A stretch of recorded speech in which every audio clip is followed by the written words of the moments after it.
pushing through the market square. So many mothers crying. News had just come over. We had 5 years. Musically, it's a very interesting track. Because the track fades in, it leaves the listener thinking that it's an awkward time signature, but it actually isn't. It's a straight 6/8, but just at the point that the track fades in, you're caught on the wrong foot. So you tend to think that maybe it's a more complicated time signature than it really is. 5 Years starts with a drum intro, and that was really just setting the mood for the piece, really. Getting that hopelessness into a drum beat that was interesting at the same time as everything's hopeless and we're all going to die, I guess. Sounds very deep, what you can actually do with a drum kit, but you can do it. It starts simply enough, big strident chords on piano and an instrument called an auto harp, which is an instrument that you strum with a whole load of strings, like a miniature harp. Just simple chords of G, A minor, A and C that go round and round and gradually build the tension. 5 Years is arguably the strongest song on Ziggy. Again, it's not the first song you'd think of if someone asked you to name your favourite track on Ziggy Stardust, but it's probably the strongest song on there. I had to cram so many things to get everything and then so many people. All the short, fat people, and all the nobody people. No matter where the arrangement goes, which it does get quite embellished on the way through and more desperate, the drum beat still has that apathetic hopelessness about it all the way through. And it was good actually playing that. It was like being the stable point through all this mayhem. The tempo also is so slow, it just builds up this incredible sense of tension, because it never really goes anywhere, it never fires off into another gear. It just kind of plods along in this kind of, but it's just, it brings you to boiling point, really, because it's so slow and just plodding, but it's amazing. Quite a disturbing lyric. The idea about a person sitting in an ice cream parlour oblivious to what's going to be going on. Things are not going to improve on the planet, and although you can say the 5-year plan didn't quite work, I think it's a way a lot of people still look at life, in terms of we haven't got very long and we have to get our act together and do something, and it's something from the outside that has to influence and inspire us. We've got 5 years stuck on my eyes. 5 years, what a surprise. We got 5 years, my brain hurts a lot. 5 years, that's all we got. We got 5 years stuck on my eyes. The way the track builds is the playing gets more intense, the vocal gets more frantic as the song goes along. The wonderful string arrangement, once again, of Mick Ronson, with all these trademark semi-quaver cello runs that he's so famous for. What Bowie did in that song, it was an epic for a start, and the way that he built it was to keep you on tenterhooks. So when you actually felt like you were into the song, he'd take you in a different direction. It's an interesting song because it's sort of, a lot of the rest of Ziggy Stardust is very sort of fast and furious and in your face, and 5 years is just kind of Bowie on Bowie, but amazing. What an incredible song. It's a magic build from start to finish, and then a release again, and I think this is probably my second favourite Bowie track of all time.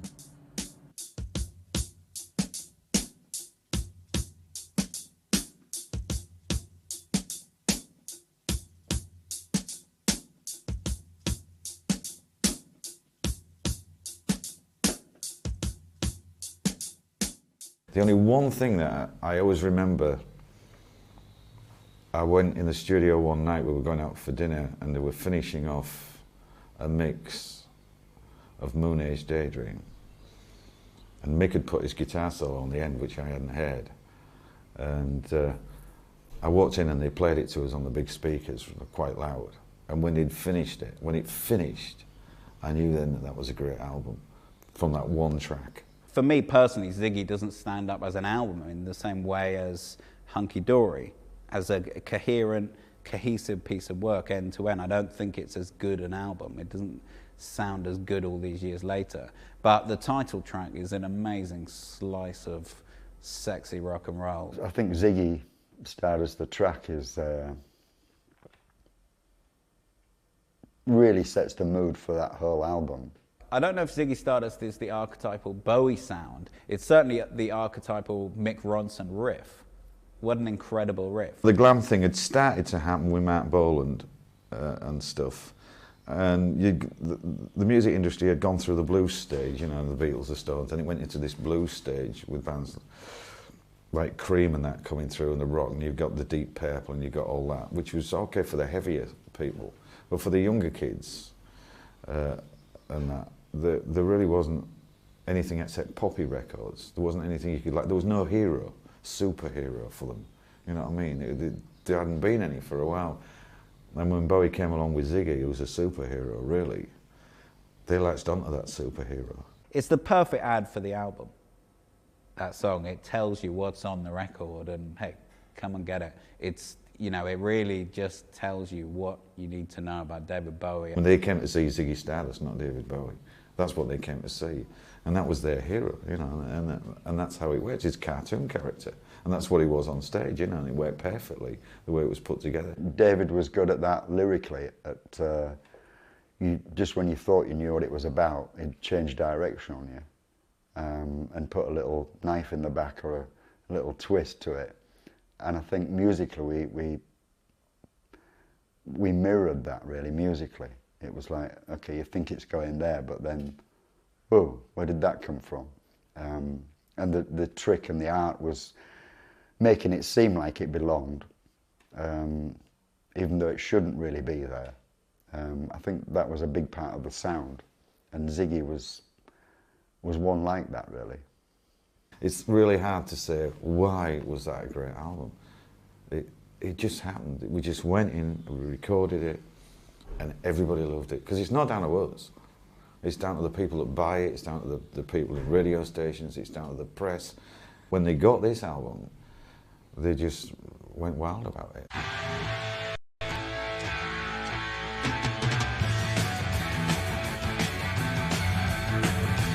People couldn't sit down, basically. You knew when that was on, they would be up on the feet, just on the rhythm of it and the whole atmosphere of it.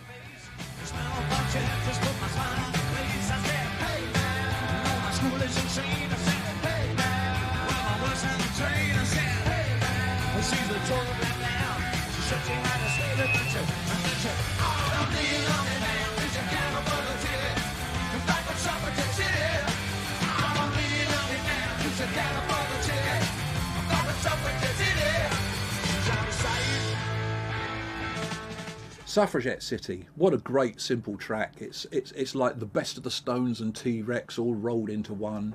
Another open tribute to Velvet Underground, who obviously influenced Bowie a lot. And it's another incredible intro. This kind of sexy riff from Ronson. You just kind of, woof, makes you want to go out and party with some girls, you know. It's Suffragette City just kicks butt. It's like it starts and it doesn't let up. And you're in a rock and roll city, you're in a rock and roll lifestyle, and that was the intention of it. It's a swaggering rock track in the key of A, the big open A chords, which are a rock guitarist's delight. That's another amazing lyric. Hey man, or leave me alone. Hey man, or Henry, get off the phone. How cool is that? Who's Henry? I don't know. Suffragette City is a driving song. It's one of those songs, as soon as you hear the intro, you know it's going to really take you and get your head banging if you want, get your feet tapping, get you driving along. It's a motorway song in a way. You can actually put it in and you can hear it going down the motorway. And it's a great rhythmic rock and roll song.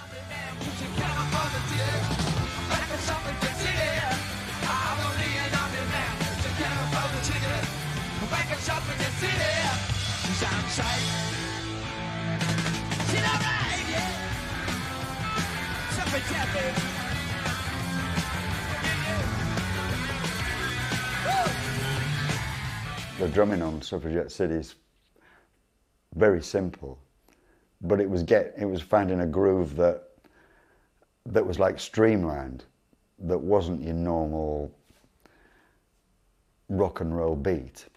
It was moving. You had to get sort of real motion into it. Bowie was actually quite a mean saxophone player. He played sax in a few bands in his David Jones years. But I think the sound of it is great. I think it captures that era of rock very, very well. It owes a lot to the Stones, in my humble opinion, but it just works. It's simplicity, and the best rock things ever are the most simple. What a great ending to the song. Wham, bam, thank you, man, bang, and then they're back into it. That, to me, is what a rock and roll record should be about. Wham, bam, thank you, ma'am. Suffragette City. Whoa, Suffragette City. She's so fine. I'm not what you were mine. Whoa.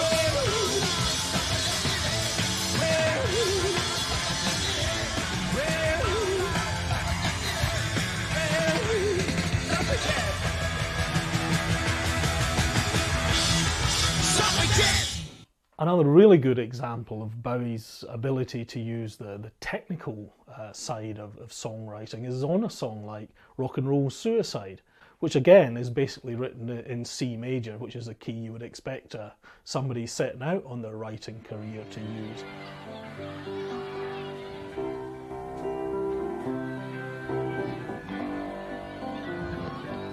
Time takes a cigarette, puts it in your mouth. Pull on your finger, then another finger, then your cigarette.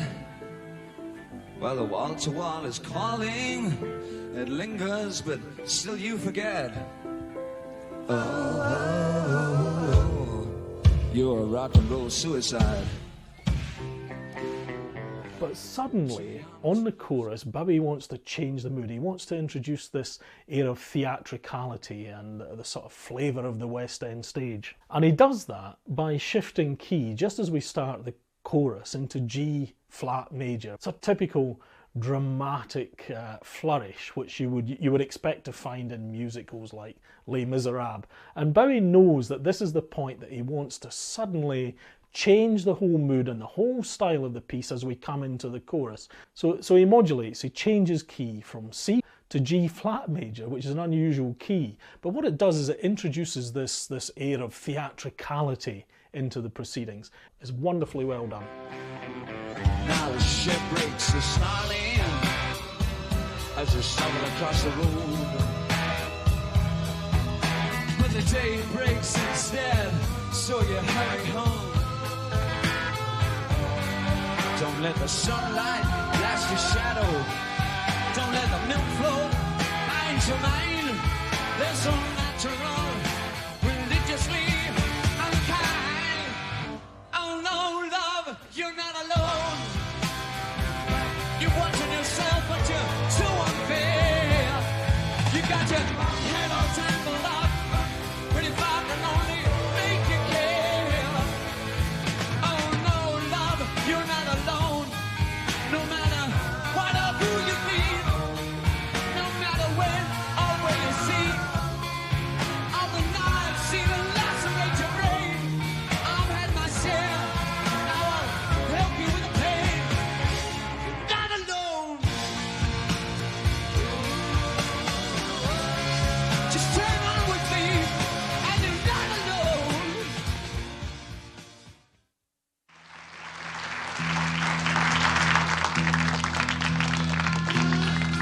Let me put my arms around your head. Gee, it's hot. Let's go to bed. Don't forget to turn on the lights.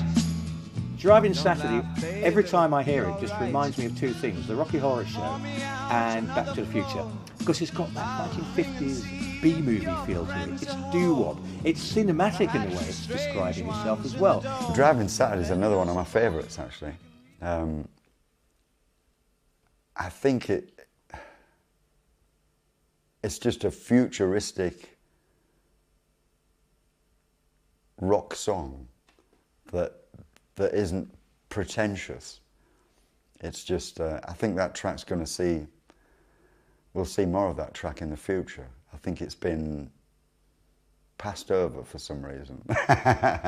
It's got that great feel about Remember When, even though Bowie wasn't part of Remember When because he was living in England. We didn't have drive-in cinemas or anything like that. He was talking about America. But it's America that has a certain glamour and nostalgia. It's America a lot of people like to think existed in the 1950s when rock and roll was first starting to come through. It also proved that, of course, he wasn't just this, you know, rock monster guy. Bowie also loved black music, you know. I mean, he insisted on being booked onto Soul Train when they were promoting Young Americans. He was the first white artist who'd ever been booked on Soul Train in America. Classic Bowie. He just didn't ever operate by anyone else's parameters or rules. Drive-In Saturday features something that Bowie's quite fond of, unexpected chord changes into the chorus. It's a 12/8 that starts in A, and rather than going to D or something like that, or staying in A for the chorus, it drops down to G, which is a drop, but it's a lift musically at the same time. It's always funny, and he's strong enough to stay. And she'd sigh like Twig the Wonder Kid and turn her face away. She's uncertain if she likes him, but she knows she really loves him. When I came down to London to join Bowie, I had a full beard. I mean, I had a full beard. It was down to here, right? Because I was in, I don't know, I'd come up with the blues era, and Fleetwood Mac, and the Beatles, and all that. Everybody had beards, you know. And it was getting to the end of that era, you know. It was about time I shaved it off anyway. But and Meg and Woody were clean shaved, and Bowie was clean shaved. And I kept looking at them, and I kept thinking, like, well, I look just so odd against these two. I'm just ain't going to match in here. So what I decided to do was, I thought, well, I'll shave the middle out. So I shaved the middle out, all right? And I left the tash and the sideburns. And I had that for a while. And I thought, no, that looks stupid. So I shaved the tash off, right? And it was just at the time when we'd just done Ziggy and we were getting the image together. And I thought, well, I'll shave the sideburns off as well. And then Angie Bowie says, don't you shave them off. They're part of your image now. So I was left with them. And then of course, she sprayed them silver because she had this silver tin of spray that she went on spraying everybody with. And she got hold of me, and that was I loved the weird doo-woppy backing vocals, the concept of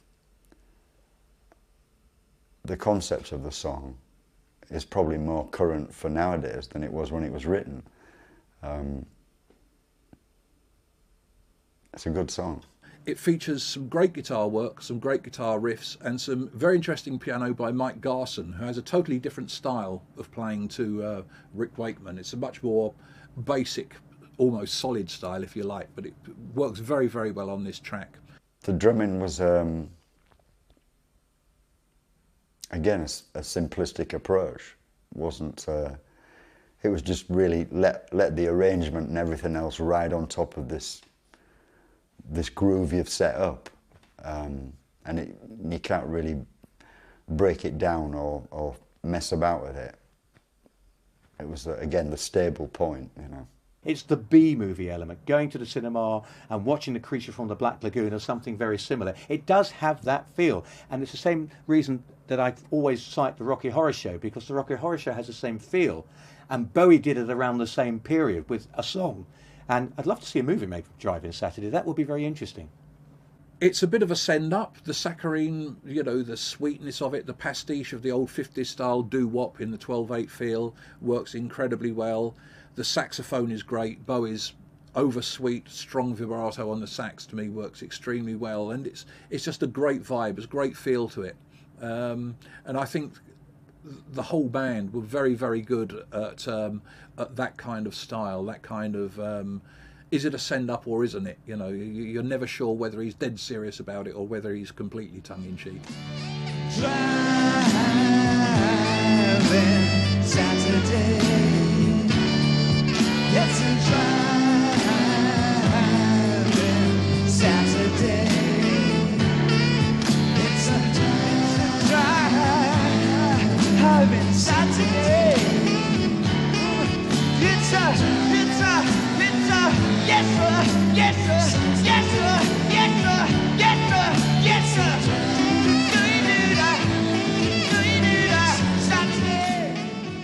Pinups was an interesting album. These days, covers are de rigueur. Everyone does it. They do covers albums, covers EPs. They do covers all the time. Back in the mid-70s, it was almost unheard of. I mean, it's a good album, but what is it? It's an album of cover songs. There was a story once that somebody asked Bowie about why did he do that album, and he said, "Oh, I did the album because the band were bored and needed something to do, so he blamed us for it." When actually, I always remember going around to a hotel in London, and he was playing me all the songs that he was going to do on the album, and I knew nothing about it. Pinups from 1973.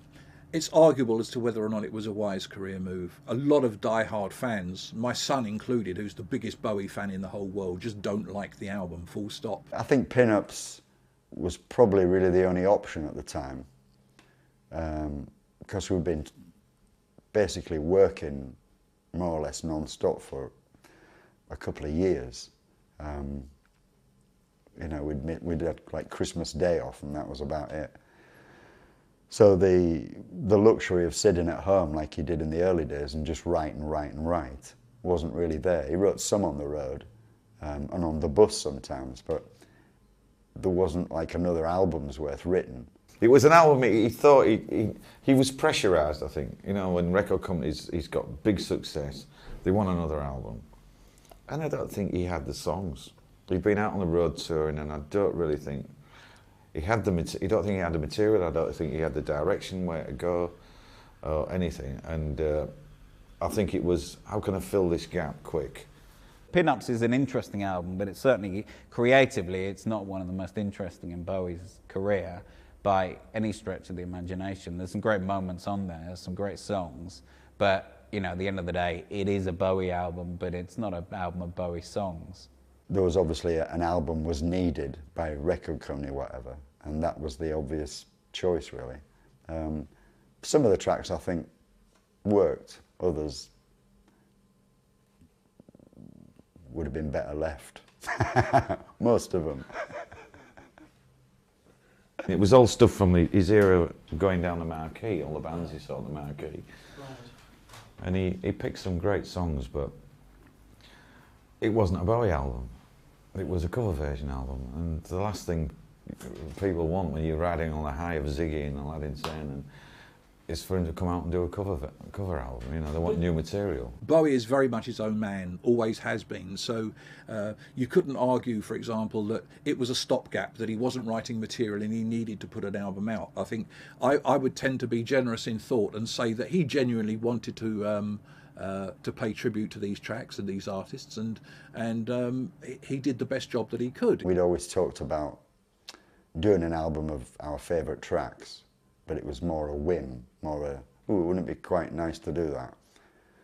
And I think the trials and tribulations of being on the road and not being able to just consistently sit at home and write got him to a point where he didn't have much written. Diamond Dogs was a little bit of a patchy album. It was coming towards the end of a certain era for Bowie. And you sometimes got the feeling at that point that Bowie allowed things to go on slightly too long. Later on in his career, he'd be very ruthless in terms of, right, I don't want to do another album like this because I've done everything I want to do in that area. Heroes and Low, for instance. He could have done a third album because I think everyone was fascinated by where he'd go. No, I've done it. I don't need to do anything more because I can't top Heroes.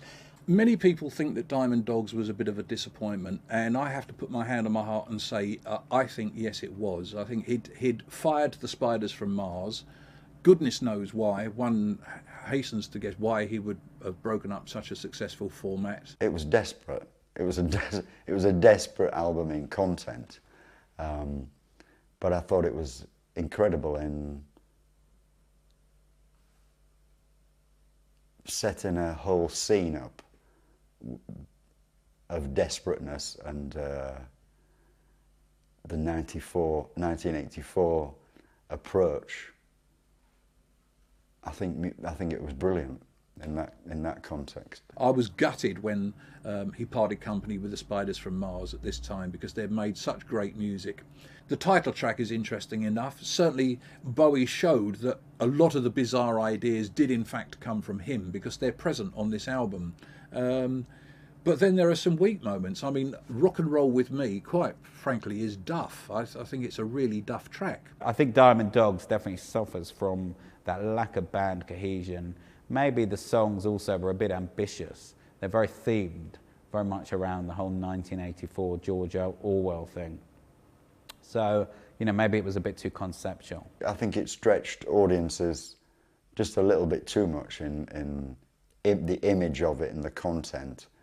It's probably up to that point, the stretching was just enough that they could actually tolerate. It stretched them, but it didn't overstretch. And I think Diamond Dogs just pulled it a little bit into the, not sure if we want to go there, is my opinion. The album was originally conceived as a concept album based on George Orwell's 1984, and the song 1984 is actually one of my favourites from that particular album. But I would hasten to add that you know, it did have a great single on it, but which was Rebel Rebel, of course. But generally speaking, to most people, I think it was a bit of a disappointment. But hey, the guy made some great albums. I think you're entitled to one that's not quite 100%.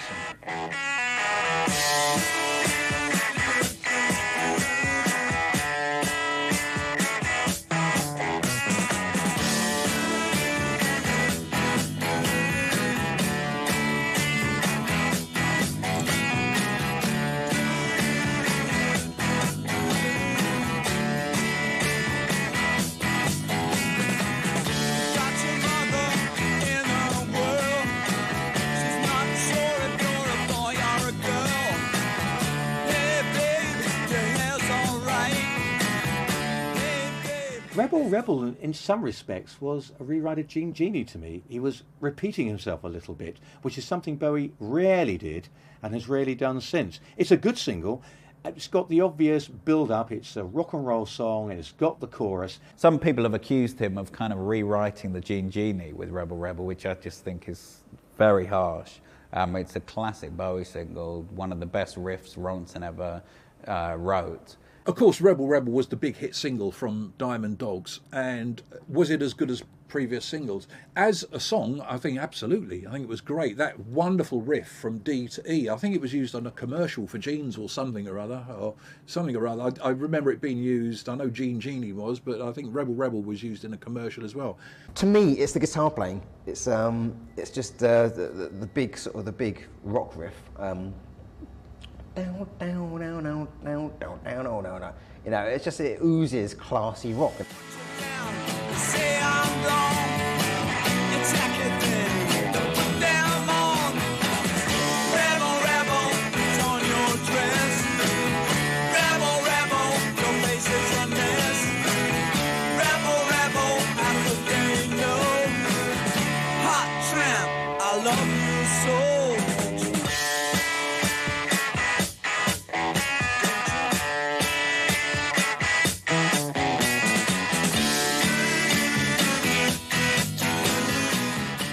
Really, the riff was it, and I believe actually Bowie played the riff himself without Mick Ronson being there. But one gets the impression of how much more powerful it would have been if the Spiders had been playing that track, and that's what always stays for me. Yeah, it's a great track, it's a great single, but not as powerful as it could have been. I thought it was good as well. I did. Now the Trevor or I played on that one, but most people assume we did, because it seems to have that same approach. I think that's probably the only other track without us that sounds like us. Whether that was intentional, I don't know. But it was definitely a good single. I don't think it's as good as Gene Genie, but it's a good single in its own right. But unfortunately, because of where it came in Bowie's career, it really started to repeat what had come before. And that's not something Bowie fans ever wanted, and Bowie himself never accepted it. They had these kind of very ambiguous lyrics that very much captured the sort of gender-bending times. You got your mother in a well, she's not sure if you're a boy or a girl.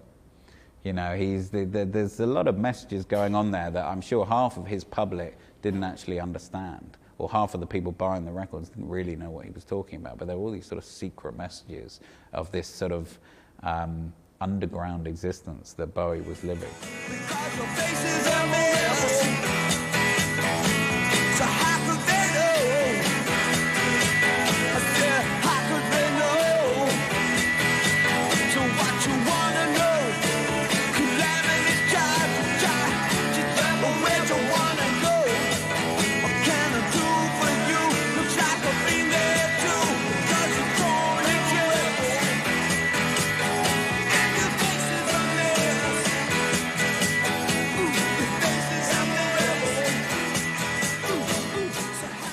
In honesty, I would say All the Young Dudes was one of his classic songs. All the Young Dudes was a great track. The Mott the Hoople version was absolutely fantastic, and so was Bowie's.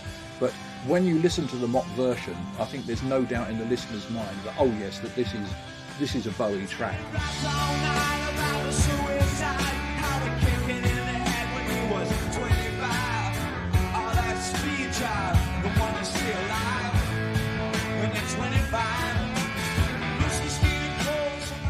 All the Young Dudes is the greatest song Bowie never had, although he wrote it and gave it to Mott the Hoople and said, here you are guys, you need a hit single. I don't need this, you do it. I guess we were a little annoyed that we didn't have it out as a single at the time, because you could see the potential of it. But it was helping Mott out, so it was cool. They were about to break up if they didn't have a hit single. And that was definitely a hit single from the first moment you heard it. It's my opinion that no, he shouldn't have kept it. I think that it's a wonderful, wonderful record by Mott the Hoople, and of course David was hanging out with Ian Hunter, and was sort of, you know, was a fan of the band.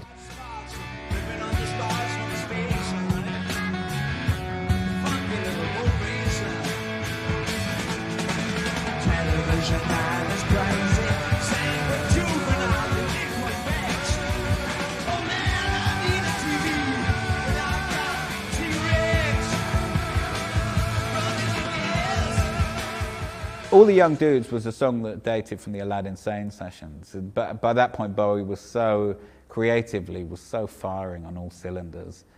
You know, he had songs seemingly coming out of every single pore in his body, you know. So I don't think it was a big issue to give All the Young Dudes to Mott the Hoople. You know, it was just Bowie giving away a song that he didn't quite know what to do with at the time. He knew Mott the Hoople had what it took to make it happen, and they did. It's one of the greatest Bowie songs of all time, but it's not a song you associate with Bowie. How ironic is that?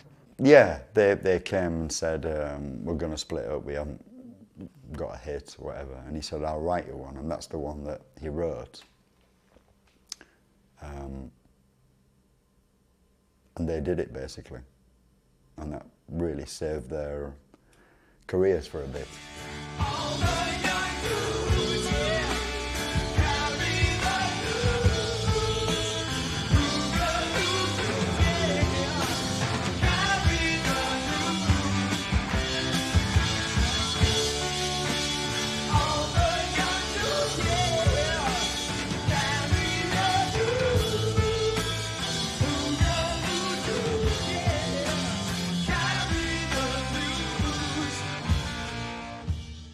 Mott the Hoople made it into a classic.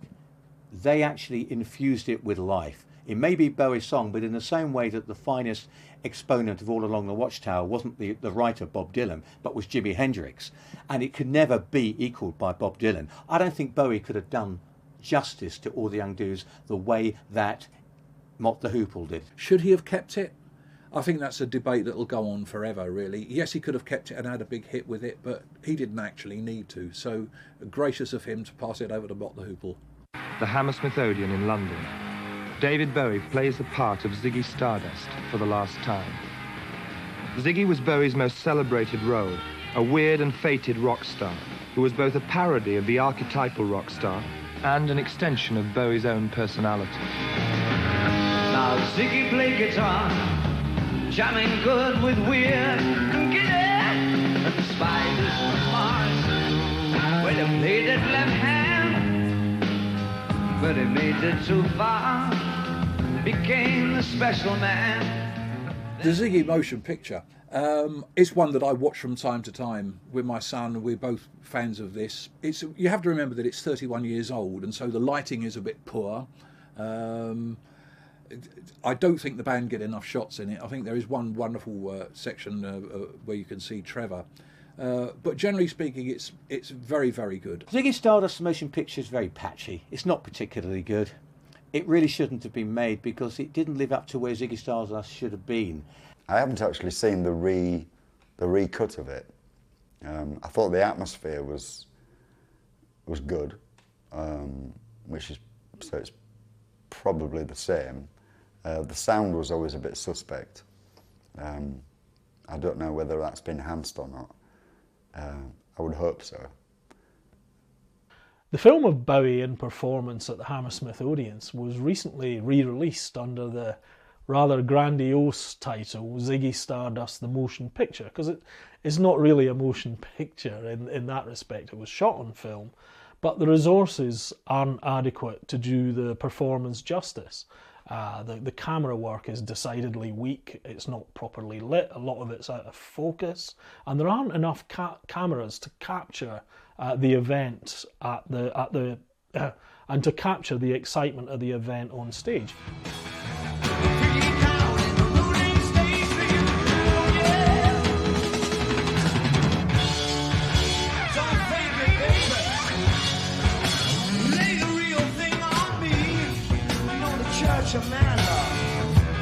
Oh You Pretty Things, I actually think he's not that brilliant. His voice is not that wonderful on it, but there are some great moments. My Death is absolutely fantastic. Time is absolutely fantastic. Moon Age Daydream is brilliant when you see the fans in the audience singing along with it. It's absolutely great.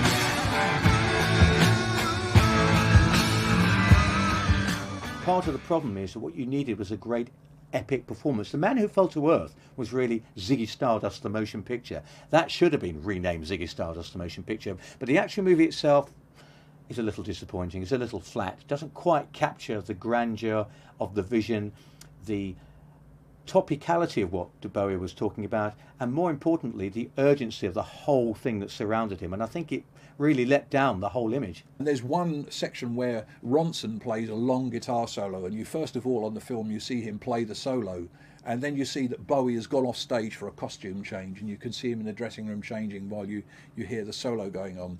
It's a very disappointing film from a technical point of view, but obviously as a historical document it's one of the few complete records we've got of just how good Bowie was on stage at that time.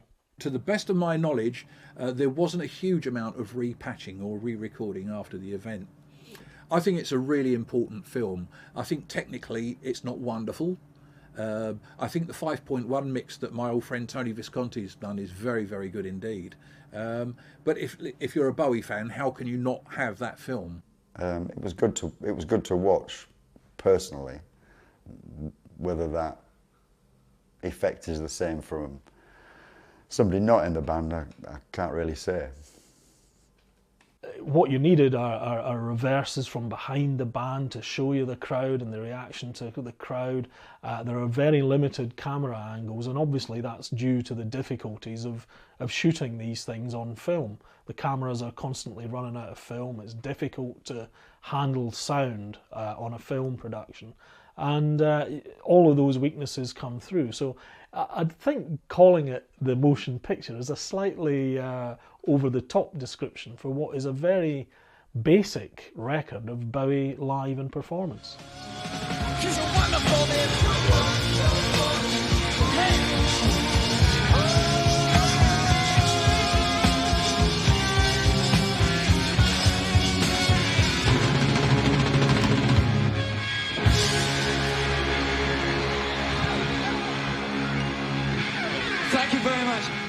Bye-bye, we love you.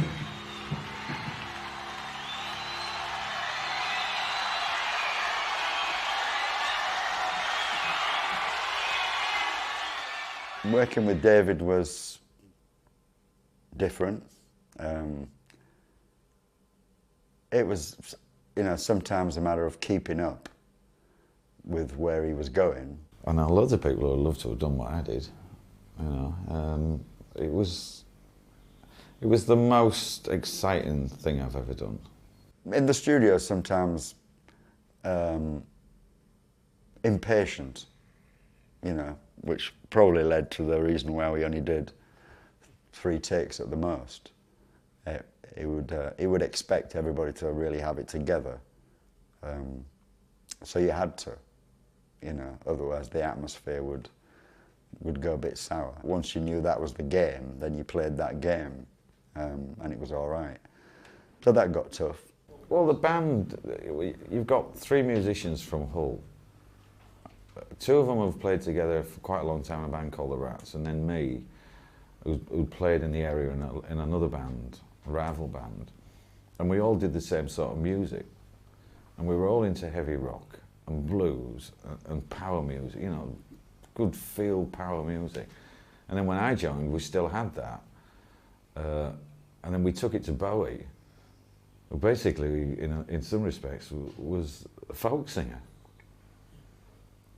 And you put his songs with our music and our power that we had, and he's put the really great songs together, and all of a sudden the songs change because the band turns it and twists it, and you come up with a great combination, you know. And I think that's what happened. It was just either happened by chance or it was fate or whatever, I don't know, but it just happened. It just gelled.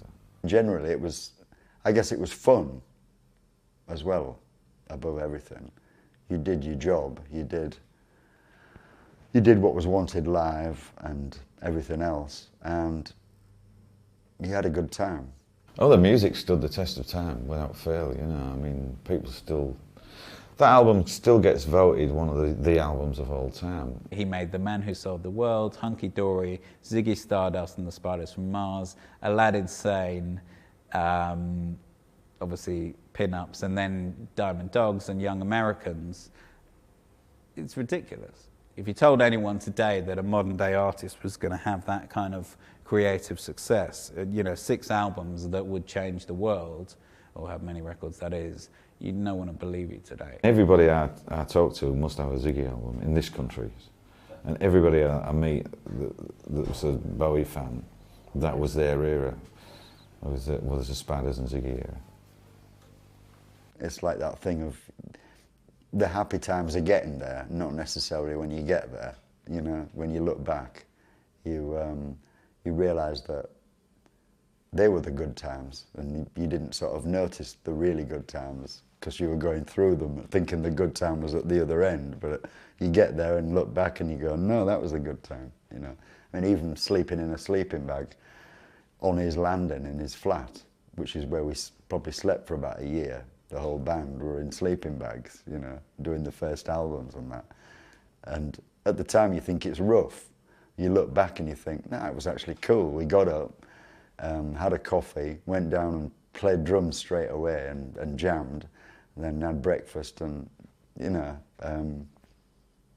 it was good. It was a good scene, you know. And then to do Ziggy, and then from then on for Ziggy to take off. I mean, I'd always wanted to be in a band that was successful, and that was huge, you know. And it wasn't the sort of success where you do an album, you have a hit album, and then nobody ever hears about you again. To do Ziggy, which is a classic album, and it always will be, you know, it's up there with Sgt. Pepper and stuff like that. It was amazing to play on that. The period that I was with Bowie was only, I think it was 3 years. And when I'd finished with him, I didn't know if Ziggy would ever be recognised as a great album all that period, you know. I mean, I went on to join Heap and then Wishbone and Heap again. But still today, people just love that album and love that era, and people just talk about it all the time. And it's always on the TV, and it's always in the newspaper, and it's always there. It's never gone away. It's such an important era of rock and roll, and I mean, it's amazing that I actually played on all that stuff. You know, it's brilliant for me. David Bowie's not the best singer in the world, but fantastic. Just the sort of showmanship aspect, the entertainment aspect of his career, his sort of hunger for it, and his belief, his complete and utter belief in his whole imagery and the sort of stories he weaves. That coupled with amazing songwriting, I really think is a winning combination, and that's why he's one of the superstars. He was always ambiguous, obscure, always interesting. In fact, Hunky Dory, the album, was he's got on record as saying that he was influenced by the writings of Friedrich Nietzsche, the philosopher. He would always be unafraid of tackling salacious subjects. I mean, because I'd gone from just playing in local bands, never been in a recording studio before, to going into a recording studio, doing Hunky Dory, which I adored as an album. I was proud. If I'd have only done that, I'd have been proud of that, you know. It's always difficult to define David Bowie's golden era because every era is different. I think if you speak to Bowie fans who got into him around the 71, 74 period, the Spiders era if you want, they'll always say that was the best period. I would have preferred to have gone out and, like we were originally going to do, was to have sort of partied with Bowie in a way and gone out, and me, Mick and Woody had gone out and done a band, done the Spiders thing together.